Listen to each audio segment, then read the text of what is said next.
नमस्कार, अपना उत्तराखंड देख रहे हैं आप सभी। मैं हूं आपके साथ जीनत सिद्दीकी। शुरुआत करेंगे खबरों की। पंजाब के मुख्यमंत्री चरणजीत सिंह चन्नी नवजोत सिंह सिद्धू के साथ उत्तराखंड के दौरे पर हैं। चन्नी और सिद्धू आज केदारनाथ भी जाएंगे। ये पहली बार है जब इस सीजन में किसी दूसरे राज्य का सीएम केदारनाथ जा रहा है। देहरादून पहुंचे पंजाब के सीएम और सिद्धू ने हरीश रावत से मुलाकात की। पीएम मोदी के दौरे से पहले चन्नी और सिद्धू के दौरे को अहम माना जा रहा है। तो ये तस्वीरें जैसे ही सामने आई हमने आपको सबसे पहले दिखाई, और 5 नवंबर को क्योंकि प्रधानमंत्री का कार्यक्रम है उससे पहले अब इसको समझने के लिए आपको पिछले 2 महीनों में क्या हुआ वो समझना बहुत जरूरी है। जब प्रभारी, आप जानते हैं कि हरीश रावत के जिम्मे पंजाब भी रहा, पंजाब का जब विवाद रहा, सीएम बदला गया, अध्यक्ष बनाया गया सिद्धू को, फिर उसके बाद क्या हुआ? यथा धर्मा तथा विजया, ये गांधारी माता ने दुर्योधन से कहा था जब वो विजय श्री का आशीर्वाद मांगने गए थे कि विजय देना मेरे बस में नहीं है, जहां धर्म होगा वहीं जीत होगी। तो धर्म पथ से बड़ा कर्तव्य पथ कोई नहीं है, फर्ज कोई नहीं है। और धर्म भूखों को रोटी खिलाना, रोते हुए को हंसा देना, उजड़ों को बसा देना और समाज की राह में हर बाधा को हटा देना है। और यही महादेव का संदेश है, यही कल्याणकारी महादेव का संदेश है कि विश्व के कल्याण में तुम अपना कल्याण निहित कर लो। किरदार भी यही है कि अपने स्वार्थ से ऊपर उठ के इस सृष्टि के कल्याण में जुट जाओ। तो यही आशीर्वाद उस भोले बाबा से, उस महाकाल से जिनके आगे काल भी भयभीत होता है, उस अर्धनारेश्वर से जो सभी स्वरूपों के स्वरूप हैं, सर्वेश्वर हैं, तो उनसे यही आशीर्वाद आज मांगने आए हैं कि धर्म पथ पे चलें, पंजाब के कल्याण में हम अपना कल्याण निहित करें, पंजाब जीते, हर पंजाबी जीते और आपसी भाईचारा जिसे हम पंजाबियत के नाम से जानते हैं कि सब धर्म एक हैं, सर्वेश्वर एक है और हम सब यूनिवर्सल ब्रदरहुड के रूप में, the whole world is my country, all mankind my brethren, to do good my religion, यही आज उनसे विनम्र विनती करने नवजोत सिद्धू और सीएम साहब, यहां इनका आशीर्वाद, बुजुर्गों का, बड़ों का आशीर्वाद, मार्गदर्शन, यही मार्गदर्शन हम लेने आज केदारनाथ जा रहे हैं। सर सब कुछ सेट हो गया है सर, पंजाब में सब कुछ सही है सर, अब हो गया, जिस तरह की बातें आ रही हैं। अरे भाई अब हो गया सर प्रधान पीएम भी जा रहे हैं केदारनाथ। सिंह सिद्धू को आपने सुना, बाबा केदार क्या कहते हैं, धर्म का पाठ वो पढ़ा रहे थे और पंजाबियत, पंजाब का हित, उसी में हमारा हित और ब्रदरहुड की वो बात कर रहे, यानी कि भाईचारे की बात कर रहे थे। अब सवाल यह है कि क्या सिर्फ पंजाब को दिल में रखकर आए थे या फिर उत्तराखंड भी दिमाग में था? क्योंकि कई बार आपको कहने की जरूरत नहीं पड़ती, आपका होना ही बहुत महत्वपूर्ण होता है। तस्वीरों में जब आप इस तरह के नेताओं को देखते हैं और जो मैसेज दिया जाता है, कई बार कुछ कहा नहीं जाता, तस्वीरें काफी कुछ कहती हैं। तो ये बहुत महत्वपूर्ण माना जा रहा है। नवजोत सिंह सिद्धू मुख्यमंत्री चरणजीत सिंह चन्नी के साथ आए। देखिए, नवजोत सिंह सिद्धू इंडिविजुअल जो पर्सनालिटी है, आप उनके व्यक्तित्व को देखेंगे, उनका जो स्टाइल देखेंगे, उनकी जो स्टेटमेंट्स होती हैं, आज बहुत सॉफ्ट पोलाइट वो नजर आए और धर्म को लेकर बातें करते वो नजर आए। चरणजीत सिंह चन्नी, हालांकि अभी उनका कोई स्टेटमेंट नहीं है, लेकिन कि हरीश रावत वहां पर मौजूद है और आप देख रहे हैं कि वो बाबा केदार के दर्शन करेंगे। सवाल बहुत सारे हैं। क्या जो 2 महीने पहले एक बात उठी थी कि हरीश रावत की ये ख्वाहिश है कि कोई दलित मुख्यमंत्री बने उत्तराखंड का, जैसे पंजाब में एक बड़ा फैसला लिया गया। अनुपम त्रिवेदी जी हमारे साथ न्यूज़ 18 उत्तराखंड के संपादक जुड़े हुए हैं। अनुपम जी, हम तस्वीरें देख रहे हैं, आपने भी नवजोत सिंह सिद्धू को सुना होगा, जो 2 महीने से हो रहा है हम वो भी लगातार देख रहे हैं। क्या कहती हैं ये तस्वीरें? कोई अंदर खाने, हमें कहें कि कोई मास्टर स्ट्रोक छुपा हुआ है, वो जो 18 से 20% दलित वोटर्स है उत्तराखंड का, उसको साधने की कोशिश तो नहीं? देखिए जीनत, इसमें 2 चीजें हैं कि पंजाब में आप जाती हैं, पंजाब कांग्रेस में जिस तरीके की चीजें चल रही हैं, रोज वहां पर अलग अलग फैक्शंस है, खुलेआम एक दूसरे के खिलाफ बयान भी देते हैं, अगर नाम लेके नहीं देते तो इशारों में देते हैं। कल भी हुआ है पंजाब में, कल भी सिद्धू ने इशारों में चीफ मिनिस्टर पे निशाना साधा था। लेकिन आज आश्चर्यजनक तौर पे वहां के जो पंजाब के इंचार्ज है हरीश चौधरी, वहां के जो स्पीकर हैं राणा साहब, चीफ मिनिस्टर चरणजीत चन्नी और सिद्धू, ये पीसीसी प्रेसिडेंट है, चारों लोग एक साथ आज केदारनाथ जा रहे हैं। और आज ये हरीश रावत जो पंजाब के पहले इंचार्ज रहे, उत्तराखंड के मुख्यमंत्री भी रहे हैं, उनके घर पे आए, नाश्ता किया और अभी निकले केदारनाथ के लिए। इसमें दो निहितार्थ हैं। एक तो देखिए, प्रधानमंत्री आ रहे हैं 5 तारीख को केदारनाथ में, तो उससे पहले जो ये दौरा है, ये किसी कांग्रेसी मुख्यमंत्री का शायद पहला दौरा है। तो एक तरीके से एक मैसेज देने की भी कोशिश होगी कि जो एक सॉफ्ट हिंदुत्व की तरफ जो कांग्रेस बढ़ रही है नेशन वाइड, तो उसको कहीं ना कहीं मैसेजिंग करने की कोशिश होगी। दूसरा, उत्तराखंड कांग्रेस को इसलिए बूस्ट मिला है, देखिए यहाँ अब चुनाव होने हैं 2 महीने बाद, 2 या 3 महीने बाद, तो कम से कम उससे पहले जो है कांग्रेस की यहाँ तो अपोजिशन में है, तो पंजाब के बहाने यहाँ जो एक माहौल जगेगा, हाँ। केदारनाथ में जो माहौल बनेगा, उसको उत्तराखंड कांग्रेस भी चाहेगी कि किस तरीके से उसको फायदा मिले। और मेरे साथ अभी हरीश रावत भी जुड़े हुए, इनसे बात करने की कोशिश करते हैं। इनसे अभी बात करेंगे, 1 मिनट अभी जब बात कर लेंगे, तो किस तरीके से वो इस पूरे ओवरऑल माहौल को देखते हैं। लेकिन जैसे आपने कहा कि जो दलित सीएम है चन्नी, उनको लेके ऑलरेडी कांग्रेस ने पूरे देश में माहौल बनाया है, और उत्तराखंड में भी क्योंकि चुनाव होने हैं, यहाँ भी हरीश रावत ने इस बात को बोला है। तो ये टूर कुल मिला के बहुत से मायने रखता है, बहुत से सियासी समीकरण इससे एक और सवाल आता है हैं। अनुपम जी, अब जैसे ही हाँ पॉसिबिलिटीज हो तो आप जरूर बात कीजिएगा हरीश रावत जी से, आप जरूर इशारा कर दीजिएगा, हम वो बातचीत भी सुनाएंगे अपने दर्शकों को। एक और जो सवाल है, हमने देखा देवस्थानम बोर्ड को लेकर जो कांग्रेस का स्टैंड है, तो कहीं ना कहीं ये मैसेज देने की भी कोशिश होगी। आपने पीएम के विजिट का जिक्र किया और कांग्रेस बोल रही है कि वो हम साथ में हैं और जैसे ही हम रूलिंग पार्टी बनते हैं, सत्ता में आते हैं, तो हम इसे भंग कर देंगे, खत्म कर देंगे। ये भी एक एंगल है इस विजिट के पीछे। हो सकता है कोई मीटिंग हो, कोई इंटरनल कोई मीटिंग हो, कोई स्ट्रैटेजी बने। देखिए, ऐसा लगता तो नहीं कि बहुत देवस्थानम के मुद्दे को लेकर कि पंजाब कांग्रेस के नेता सीधी तरीके से कहीं इन्वॉल्व होंगे। हाँ। लेकिन जैसे मैंने कहा कि एक ओवरऑल एक मैसेज देने की कोशिश, एक सॉफ्ट हिंदुत्व का एक तरीके से एक नैरेटिव है, जिसके सरकार लगातार, जो कांग्रेस की जब सेंटर में यूपीए था तो उस समय से इन्होंने कोशिश करी, तब हो नहीं पाया। और अब स्टेट्स में अलग अलग कांग्रेस इसको करते रहती है। यूपी में आप देखा किस तरीके से राहुल गांधी, प्रियंका गांधी अलग अलग मंदिरों में दर्शनों के लिए जाते हैं। उत्तराखंड में भी कुछ इसी तरीके के स्टैंड अप धीरे धीरे ले रही है। तो ये जो गठन त्रिवेंद्र रावत जी ने किया था, उनका कल बहुत जोरों शोरों से विरोध रहा है। देखिए, मैं जो कुछ केदार में त्रिवेंद्र सिंह जी के साथ हुआ, मैंने कह दिया कि भाई कि केदार बाबा तो सबको क्षमा कर दे, लेकिन जो गुस्सा है लोगों का, आक्रोश है, वो स्वाभाविक है। और भाजपा जिस प्रकार से डिलेइंग टैक्टिस कर रही है, हमारे कांग्रेस के, विपक्ष के और जनता के एकमुश्त दबाव के बाद भी जो अहंकार दिखा रही है, मैं उसकी निंदा करता हूँ। और उसको सुधारने का एक ही रास्ता है उनके पास कि वो जो है इसको तत्काल प्रभाव से निरस्त करें, विधानसभा का सत्र बुला करके निरस्तीकरण का प्रस्ताव लाएं। और वो नहीं करेंगे तो हम हैं, हमारी गवर्नमेंट का जो पहला एक्ट होगा वो इसको निरस्त करना। सर, कांग्रेस में कुछ और लोग क्या शामिल होने जा रहे हैं, कोई विधायक कुछ, क्योंकि अब समय कम रह गया है और बड़ा झटका कांग्रेस कब देगी बीजेपी को?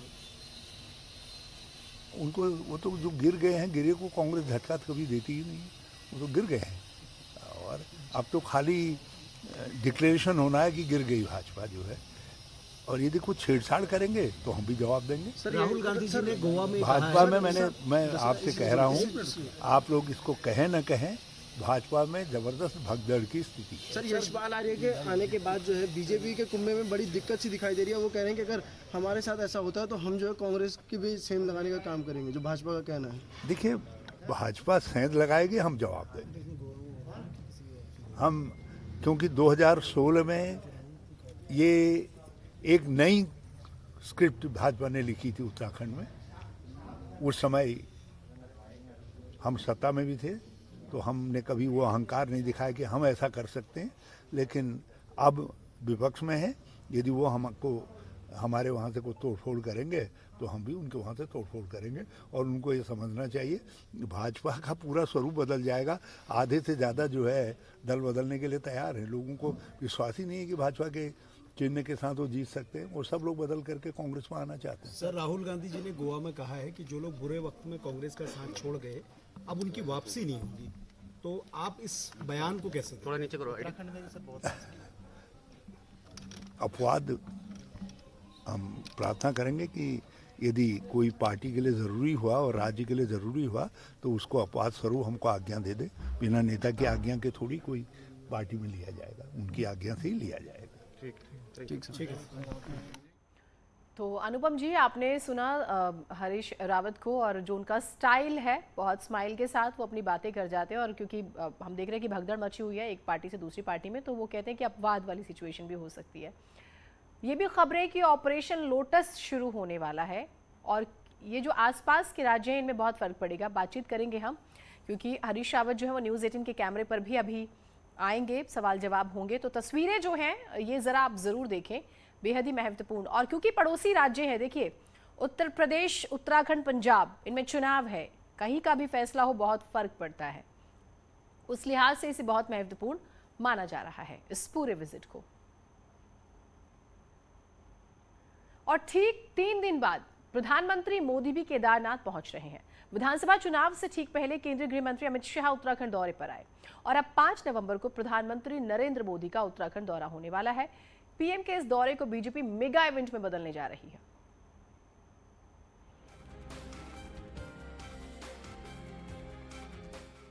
छह नवंबर को बाबा केदार के कपाट शीतकाल के लिए बंद हो जाएंगे। इससे पहले 5 नवंबर को पीएम नरेंद्र मोदी बाबा केदार के दरबार में पहुंच रहे हैं। पीएम केदारनाथ पुनर्निर्माण के फर्स्ट फेज के कार्यों का लोकार्पण और सेकंड फेज के कार्यों का शिलान्यास करेंगे। इसी दिन पीएम केदारनाथ में आदि गुरु शंकराचार्य की मूर्ति का लोकार्पण करेंगे। बीजेपी प्रधानमंत्री के इस दौरे को मेगा इवेंट के रूप में प्रेजेंट करना चाहती है। इसीलिए इस खास मौके का भारत के 12 ज्योतिर्लिंगों समेत शंकराचार्य से जुड़े बद्रीनाथ धाम समेत देश भर के 100 शिवालयों में बड़ी LED स्क्रीन लगाकर प्रसारण किया जाएगा। राज्य के अंदर ऐसे स्थान जिन पर शंकराचार्य जी गए हों या शिव जी के एक ऐतिहासिक ऐसे स्थान रहे हों, उन सब पर भी कार्यक्रम उसी समय किया जाएगा। वहाँ भी कार्यकर्ताओं से हम लोग कहेंगे सारी व्यवस्था उसी रूप में रहेगी। इससे अलग अभी जो जानकारी में है उस जानकारी के अनुसार देश भर में अन्य स्थानों पर भी इस प्रकार कार्यक्रम होगा। संगठन इसे विशुद्ध धार्मिक आस्था का मामला बता रही है। बीजेपी का कहना है कि ये कोई इवेंट नहीं है। इवेंट करने की जरूरत कांग्रेस को पड़ती है, जिनको कुर्ते के बाहर जनेऊ डालकर कहना पड़ता है कि हम हिंदू हैं। चुनावी फायदे के लिए ये कार्यक्रम करते ही नहीं है। भारतीय जनता पार्टी चुनावी फायदे के लिए इस प्रकार के कार्यक्रम या इस प्रकार के उनको इवेंट करने की जरूरत नहीं है। इवेंट तो कांग्रेस को करने की जरूरत है, क्योंकि देखा देखी कांग्रेस कर रही है। क्योंकि कांग्रेस के लोगों को जो कुर्ते के बाहर जनेऊ डाल करके कहना पड़ता है, दिखाना पड़ता है कि हम हिंदू हैं। अगले साल उत्तराखंड समेत 5 राज्यों में विधानसभा चुनाव है। उस पर पीएम का केदारनाथ दौरा और दौरे का देश भर के शिवालयों में लाइव प्रसारण को बीजेपी के हिंदुत्व के कार्ड से भी जोड़कर देखा जा रहा है। न्यूज़ 18 के लिए देहरादून से सुनील नवप्रभात की रिपोर्ट। तो 5 नवंबर को पीएम मोदी का केदारनाथ दौरा होना है। ऐसे में बीजेपी इस दौरे को ऐतिहासिक बनाने में जुटी हुई है। बीजेपी केदारनाथ धाम में भव्य दीपावली की तैयारी कर रही है। बीजेपी के कार्यकर्ता केदारनाथ धाम में 1100 दीपक जलाएंगे।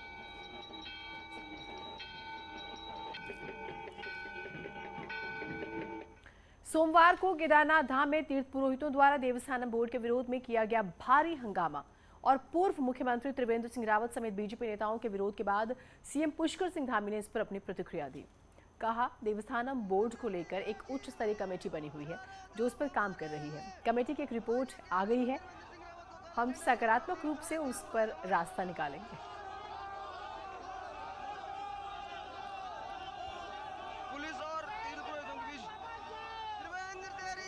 देखिए, उसमें हम लोग जो भी विषय हैं उसके लिए हमने कमेटी का गठन किया हुआ है। उच्च स्तरीय कमेटी बनी हुई है और वो उस पर काम कर रही है। एक रिपोर्ट उसकी आ गई है, हम सकारात्मक रूप से उसका रास्ता निकालेंगे। खबर ऋषिकेश से आ रही, जहां फूल चट्टी के पास एक बड़ा हादसा हुआ है। गुजरात से आए 3 पर्यटक गंगा में डूब गए। बताया जा रहा है कि एक परिवार गंगा में अचानक जो है डूब गया। दरअसल ये परिवार आचमन कर रहा था। इसी दौरान एक लड़की का पैर फिसल गया, वो डूबने लगी। उसे बचाने के लिए पिता और नानी जो है गंगा में कूदे, लेकिन तेज धारा में तीनों ही लापता हो गए। जब पुलिस देर रात तक उन्हें तलाशने की कोशिश करती रही, सफलता नहीं मिली। सुबह एक बार फिर से जो जल पुलिस है उसने सर्च ऑपरेशन चलाया। गुजरात से 6 लोग उत्तराखंड घूमने आए थे। हादसा नीलकंठ रोड पर गंगा और हेवल नदी के संगम फूल चट्टी के पास हुआ है।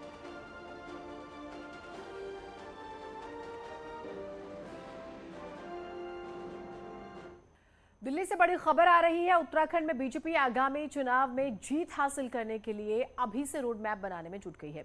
गृह मंत्री अमित शाह के घर सोमवार रात 9:30 बजे शुरू हुई बैठक जो है वो तकरीबन 12 बजे तक चली। इस बैठक में गृह मंत्री अमित शाह के साथ संगठन महामंत्री बीएल संतोष, सीएम पुष्कर सिंह धामी, प्रदेश अध्यक्ष मदन कौशिक, प्रभारी दुष्यंत गौतम, चुनाव प्रभारी प्रहलाद जोशी, सह प्रभारी रेखा वर्मा मौजूद रहे। बैठक में दिसंबर में जो है नेताओं के दौरे, पब्लिक मीटिंग और टिकट को लेकर चर्चा हुई, कैसे आगे बढ़ा जाएगा।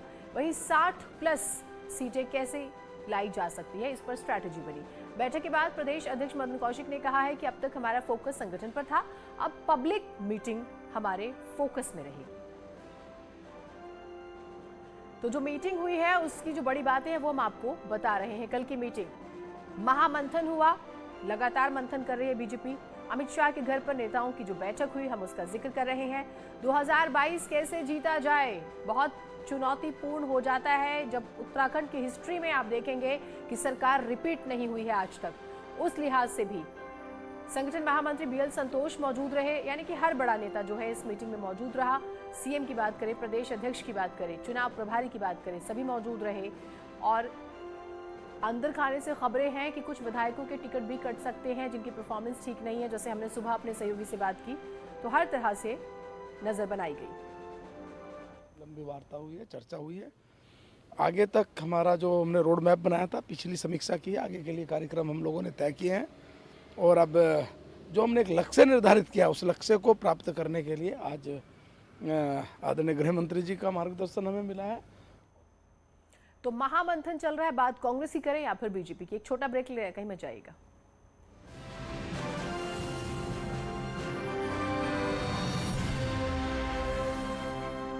डीए में 11% की बढ़ोतरी।